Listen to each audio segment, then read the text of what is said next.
What's cracking, y'all? You are now watching Boo TV. Appreciate you for stopping in. Like, comment, subscribe, hit the bell, stay notified, and let's get into the topic for today. What up? What up? How's everybody doing? Found an interesting video, not highlights or anything like that, but just some an informational video from the channel called Nonstop. I've done some content from this channel before.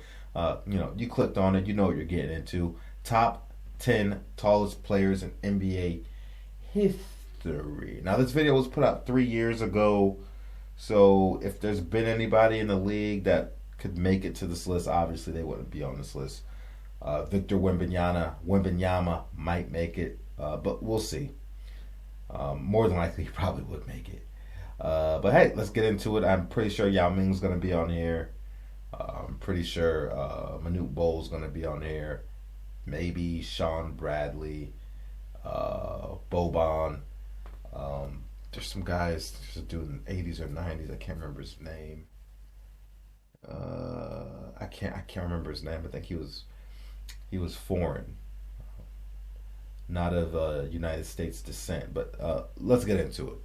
When an average person stands next to a basketball player, they often feel like a dwarf. The average NBA player is 6 feet 7 inches tall. But when those 6'7" guys stand next to these guys on this list, they also feel belittled. Here are the top 10 tallest players in NBA history.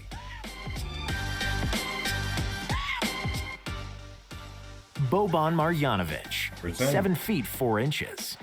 Boban Marjanovic is one of the most popular role players in the NBA today. Even though he looks like a bouncer in front of a Russian mob club, Boban became a fan favorite because he's the biggest kid on the court. You can often see Boban smiling and cracking jokes on the bench, or fetching balls when nobody else can do it. Unfortunately, he spends most of his time on the bench, as he's averaging less than 10 minutes per game in action. And it's not because Boban can't play. When he was coming to the NBA, he was regarded as one of the best centers in Europe, with multiple regional MVPs and all EuroLeague first-team selection. Because of different rules in European basketball, Boban was able to stay parked in the paint and dominate the game from the inside. In the NBA's pace and space era, he's constantly forced to run after smaller players, which doesn't play into his strengths. If he played 20 or 30 years ago, he would probably be one of the best centers in the league. Today, he's not playing much. But which other centers can claim that they kicked Keanu Reeves' ass in John Wick 3? Sim Bhullar, 7 feet 5 inches. Sim Bhullar is a Canadian professional basketball player and the first player of Indian descent that played in the NBA. And as you might have guessed, Sim Bhullar is really tall, standing at 7'5", and with a listed weight of 360 pounds. After 2 years at Mexico State, he declared for the 2014 NBA draft, where he went undrafted. But because the owner of the Sacramento Kings, Vivek Ranadive, is also Indian, the Kings picked him to play in their summer league team, mostly for marketing reasons. However, Sim eventually made the roster on a 10-day contract. He played in 3 total NBA games and 3 total minutes. Pavel Podkolzin, 7 feet 5 inches. Similarly to Sim Bhullar, Pavel Podkolzin was another guy that didn't play much in the NBA. But because of his short stint with the Mavericks and his height of 7'5", he's a member of our list. Pavel started his career in the Russian second division and also played in Italy before declaring for the NBA draft in 2004. He actually got drafted pretty high, with the 21st pick by the Utah Jazz, who traded him to the Mavs on draft night. He ended up playing 6 games for Dallas, for a total of 28 minutes and 4 points. He's still a professional player and plays in Russia. Chuck Nevitt, 7 feet 5 inches. Never heard of him. Unlike his 2 7'5" NBA counterparts, Chuck Nevitt had a significantly longer NBA career. However, his minutes average looks similar to those of Bhullar and Podkolzin. Even though Nevitt stayed on the NBA rosters for 9 seasons, he played in only 155 games, with the average time of 5 minutes on the court. Despite the lack of playing time, he was a very popular player in his playing days, as many people wanted to stand in his presence and feel really small, which is a virtue of all players on this list. Nevitt won the title with the Lakers in 1985, despite not playing a single minute of the postseason. Regardless of that, he's the tallest player ever with a championship ring, which is a quiz-worthy fact to remember. Sean Bridges, Standing at 7'6", Bradley was the third tallest player to ever run on the NBA hardwood and instantly became a household name. It's hard not to notice a 7'6" guy, but Bradley was also a decent player. A premier shot blocker, he once blocked 14 shots in an NCAA game, which is a record that stands to this day. Bradley was also John Bradley was notoriously known for getting dunked on a lot. That was how everybody remembers Sean Bradley. Salute to Sean Bradley. Also attempting to swat anything near the rim, but unfortunately for him, this also turned him into a poster boy for being posterized. Due to his size and somewhat nerdy looks, he was a target for most athletic wings who wanted to get a 7'6" guy on a poster. Bradley was drafted in Philadelphia, but left the biggest mark in Dallas, where he played for 9 seasons. He was averaging 8.1 points, 6.3 rebounds, and 2.5 blocks for his career, and remained a known figure among basketball fans worldwide. You may also remember him from Space Jam, where he starred alongside Michael Jordan and was one of the players whose talents were stolen by the Monstars. Yao Ming, 7 feet 6 inches. Yao is the best player on this list, the biggest Asian basketball star of all time, and one of the biggest ambassadors of the sport, literally. Yao Ming's parents were one of the tallest people in China, both former basketball players. Under the socialist regime of Mao Zedong, they were almost forced to marry and produce offspring. His mom was 6 feet 3 inches tall, and his father was 6'7". Yao was a government project in the making since before he was born, and he was expected to be tall. However, nobody really thought Yao was going to be 7'6". Young Yao was pushed to play basketball, and even though he wasn't any good at first and didn't like basketball, countless hours of training and his freakish height enabled him to dominate the Chinese league. He was selected number 1 overall in the 2002 NBA draft by the Houston Rockets and instantly became a global phenomenon. Because of his height and over 1 billion Chinese fans, Yao was immediately one of the most popular players in the game, with a horde of reporters following his every giant footstep. But it wasn't all just height and hype, which some people soon realized. Yao could really ball and was extremely skillful for a player of his dimensions, with an array of post moves and a silky smooth jump shot. He became one of the best centers in the league, if not the best, when he was healthy. Unfortunately, he was rarely healthy, and his feet and knees couldn't support his large frame at the brutal NBA pace, which forced him to retire at the age of 30. He averaged 19 points, 9 rebounds, and 2 blocks per game, and was inducted into the Hall of Fame in 2016. He will be remembered as the biggest and the greatest Asian player of all time, and the only guy who makes Shaq look small. Slavko Vrnesh, 7 feet 6 inches. Slavko Vrnesh is a Montenegrin basketball player who had a long-lasting basketball career that stretched over 20 years. With his height of 7'6", it's easy to conclude why he started a professional career at the age of 17, when he signed for Turkish Efes Pilsen. With the emergence of Yao Ming, who got drafted the year before, the Knicks rolled the dice on him and drafted him with the 39th overall pick in the 2003 NBA draft. They soon realized he's not Yao, and Vrnesh didn't end up playing a single minute for the Knickerbockers, as they waived him at the middle of the season. After he cleared waivers, the Trailblazers had signed him to a 10-day deal. He got the opportunity to play in 1 game for them, for a total of 3 whole minutes. In case you were wondering, he didn't score, but due to his height, he scored a place on our list. Taco Fall, 7 feet 6 inches. Another member of the 7'6" club joined the NBA this year. Of course, we're talking about Taco Fall, who plays for the Boston Celtics. Taco was born in Dakar, Senegal in 1995 and moved to the USA at the age of 16. It was at the time when social media was booming, so if you're a hoops fan, the chances are that you heard about Taco some 7 to 8 years ago when he was a high school junior, grabbing the rim with his feet planted firmly on the ground. Even though many scouts doubted that he would ever become an NBA player, Taco drew extreme interest from colleges and ended up at the University of Central Florida, where he stayed for a full 4 years. Taco's pretty raw basketball skills improved over time and became one of the best defensive players in college basketball, and won AAC Defensive Player of the Year in 2017, and helped his school win the first game ever in the March Madness tournament. Fall declared for the 2019 draft, where he set up records for height, wingspan, and standing reach at the draft combine.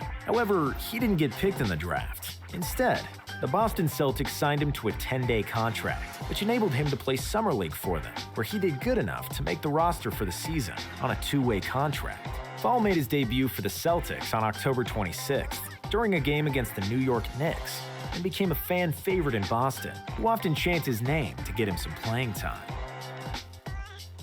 Manute Bol.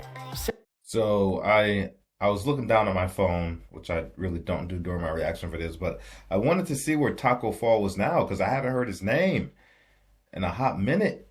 So I was like, where the hell is this guy at? I know he probably got pushed around. Taco Fall is now playing in China. As of 3 weeks ago, he landed another contract in the CBA. So he's playing overseas right now.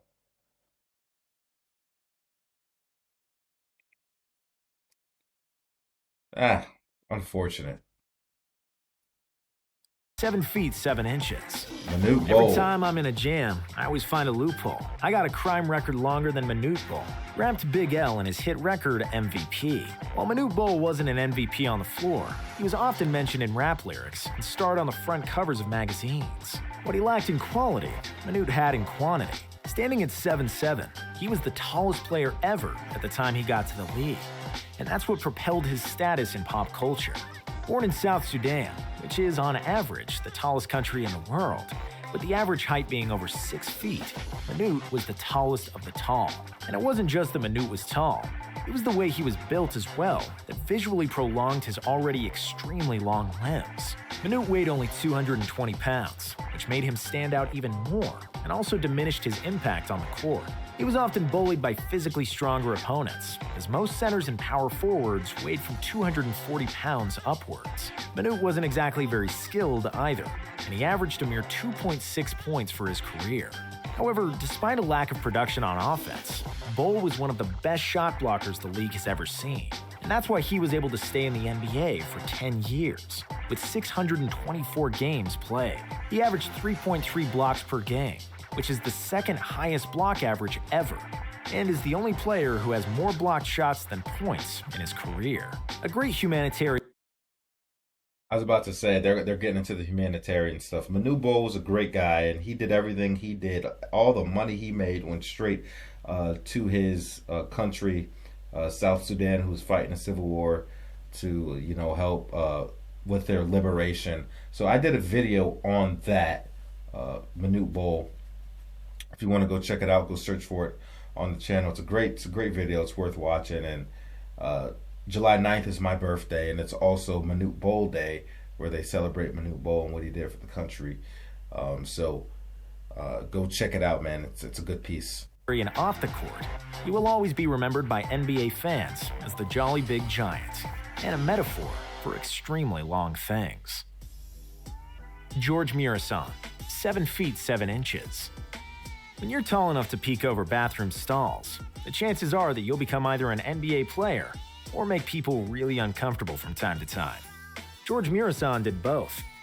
Chris Webber told this bathroom prank story when he was a Murasan teammate in Washington and described George as one of his funniest teammates. A Romanian center, born in Transylvania, didn't project to be tall, as his mother was 5'7" and his father was just 5'9". But because of a condition with his pituitary gland, young George kept on growing until he finally got to 7'7", which made him the tallest NBA player ever, along with Manute Bol, who was even his teammate for a short stint. Pretty raw and awkward when he first came to the league at the age of 22, Murasan didn't get much playing time in the first 2 seasons. However, when he became a permanent starter in his 3rd year, George turned into a solid contributor, averaging 14.5 points, 9.6 rebounds, and 2.3 blocks, while leading the league in field goal percentage. This earned him the award for the most improved player in 1996. He led the league in field goal percentage the following year, until a back injury sidelined him for the whole 97-98 season, and all but 1 minute of the next one. After his recovery and acting debut alongside Billy Crystal and My Giant, Murasan finally came back in the 1999-2000 season, but he was only able to play 30 games for the Nets before calling it quits because of the foot, knee, and back issues, which are common for basketball players of that stature. He remained a fan favorite in Washington, where he still lives today with his family. That was a good video. I liked it. I have to disagree about the Yao Ming. Yao Ming was fantastic when he was able to play.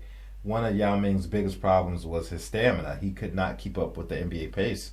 They had to play Yao Ming in short intervals, take him out, couple minutes, run in, take him out, couple minutes, run in. He had to play in short intervals because he just couldn't keep up. But he was, at no point was he ever better than Shaq. Yeah, he had a great skill set, man. He did.